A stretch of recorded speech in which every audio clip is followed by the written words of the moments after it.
Ladies and gentlemen, please put your hands together to welcome Mr. Jerome Glenn.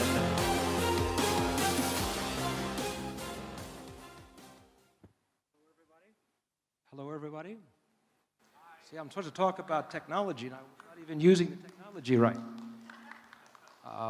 Blockchain is a great new force that I'm happy to speak about. There's been lots said about the UN Development Goals. A couple of very simple specifics, as was mentioned briefly just before. The World Food Program has the problem of refugees who have no paper, no identification, barely have any clothes on their body, and they have to prove who they are to get some food. Well, they can't do that. So they can scan the eye. So you can get your food and your supplements and what you need by yourself. So you can even be anonymous in blockchain. You don't even have to have a name, but at least you got to have an eye. Most people have that. Another is a climate coalition. I had the pleasure of writing about climate change in 1973. 73. And there have been speeches given, there's been treaties written, there's been conferences like this, but the parts per million of CO2 keeps going up and up and up and up because our institutions are not doing a very good job. So now we, as individual human beings, can skip the institutions to a large degree and go direct. So I, at my home, can monitor temperature, water, snow, whatever.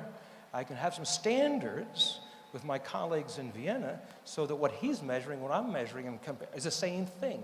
So that we, the people of the world, will have to address we, the people, of the problem of the world, which is climate change. Because institutions are not doing it. So this blockchain movement on this coalition of climate change is extremely important. Also, there's all new ways to get money around the world, obviously, and that's clear because many people want to help Somalia or the Congo. But how do they do it? Well, they give it to some intermediary. So does it work? Who knows? Maybe, maybe not. But if I can contact directly with people, transfer directly, I feel that I'm engaged in the game directly. And that's important to reinforce people's motion. So blockchain is a key technology to enable individual citizens to collaborate directly with each other. This is history. You know, in the past, religion organized us, right? Then governments sat on top of religions and then organized us some more. Then corporations are organizing world markets. Eventually, individuals will play at a power game, and blockchain will be part of that transition. Helps you navigate through complexity. Consider the complex future. That's what my job is, a global, general future, and it's complex. And I appreciate that it's complex. But for average people who don't do that, they can navigate very specifically to different situations in the world and different people and different projects directly, skipping all the rest of these big studies that I write. Decentralized collective intelligence. We are building a global mind, both by design and by accident. We will be doing this for better or for worse, and blockchain will be playing its part in doing that. Cut out the middleman, you all know that. Reduce institutional blockage, but another one is it can reduce prejudice. You know, if I'm a certain tribe in Malawi, and I want to teach in my area, the boss of the ministry may be a different tribe, and he doesn't like my tribe. So he pushes me somewhere else. But let's say I want to teach in Malawi. With blockchain, I can go directly to the classroom. I don't have to go through the ministry. It can reduce prejudice. Think about that. You know, when you have an institutions controlling a decision-making system, and you're of a different tribe than I am, we're elbowing each other. But if we're not going through the institutional structure, but directly, I don't need to give you a hard time. You're in a different world. I don't care. Reducing prejudice, important. Action without asking permission. Getting approval from higher authorities. How many times have you had a good idea and somebody said, no, we don't have the budget, it won't work, it's not right. But now you can go direct. You don't have to go through those decision makers. This is a big deal. And we're going to need artists in film, in television, in music, to let the world know this change is coming up. Because, for example, the Internet Protocol was created in the late 1960s. It didn't catch on until the 90s. So we're going to have the arts needing to understand we don't have to kowtow to all kinds of stuff. We can actually deal with each other directly. That's a culture change. Let's general public in richer countries help poorer countries without third-party interference to address UN Millennium Development Goals. A simple example is what we call a telenation. There are many Malaysians that live outside Malaysia. They're well educated, they're working for the World Bank, they're working for Europe, wherever they're working around the world. But they might want to help Malaysia. And what happens now is you're sending money back, and blockchain reduces your cost, and all that's good. But you might also want to send your brain back. You can create a website, a platform, to connect up the development needs here, all over Malaysia, or whatever country you're talking about, and with Malaysians overseas. So you don't have to worry about cultural sensitivity. You got that problem solved. And you can directly get involved in the development process back home. Just as a simple example. So blockchain is a key technology to create the self-actualization economy. What? Why? The hell is a self-actualization economy? All right, first of all, we know that the wealth is continuing to concentrate. Right? Everybody knows this. And for the students of history in the world here in the classroom, we all know that when the concentration of wealth is too much, or the gaps are getting too wide, something happens. Now, we've created a world of jet plane airports and all kinds of complexities. It would be a real pain in the neck to have a revolution and mess those things up. A lot of work has been done to make civilization work. So we'd like to avoid that if possible. Blockchain may be able to help this. Employment-less economic growth seems to be the new norm, right? It's a big deal talking about artificial intelligence and robotics getting rid of these jobs. And return on investment is usually better investing into technology and in finance systems than in people. So if that's the case, why would you be investing money into people, which we really have to do? Future technologies can replace much of human labor. Long-term, massive structural unemployment seems inevitable.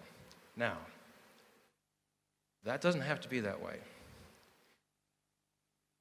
Historians tell us that when two or more great powers confront each other, they use the weapons of the day.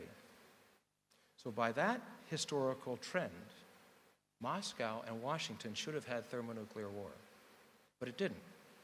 So the greatest trend in history was actually turned around. So we don't have to accept trends. We don't have to accept inevitable. We can actually change history. And most people now are middle class in the world. I don't know if you know that. The majority of the world is now middle class.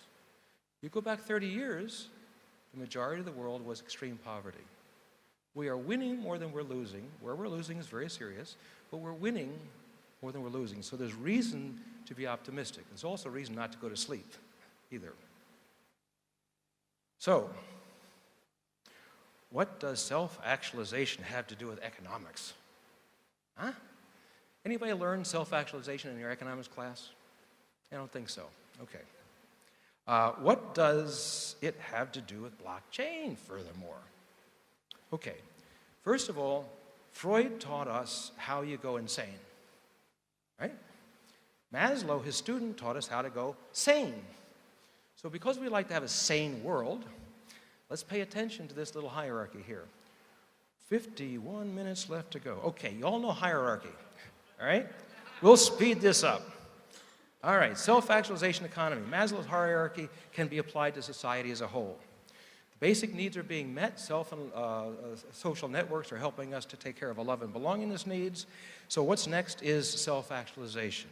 So society is moving in that direction at the moment, because you never run out of work being you. You can run out of work being automated, but you can't run out of yourself. So you can self-actualize, and that becomes an extremely complex, successful society. The technologies to do this sort of stuff: artificial intelligence, I won't go through this right now, robotics, synthetic biology, 9 seconds, 8 seconds. Okay, you can read this as well as I can say it, all right? My point with all these technologies is that people tend to talk about blockchain or artificial intelligence, but all of these things are in the game. And the important point is the last point, the synergies among these things. The synergies is what's going to happen.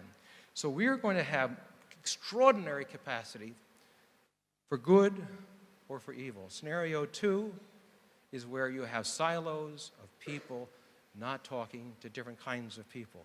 You know, you have little discussion groups and you reinforce your own world. The polarization, the fractalization is a strong trend at the moment. If that continues, decisions don't get made that ought to be made. Blockchain can help cut across those decisions. Now, but if you're not successful enough, who fills the void? Organized crime. Organized crime gets twice as much money per year of all the military budgets combined. Repeat. Military budgets combined is $1.6 trillion. Organized crime is about $3 to $4 trillion a year, which means they can buy the best software available, talent. They got the money to buy the best software intelligence available.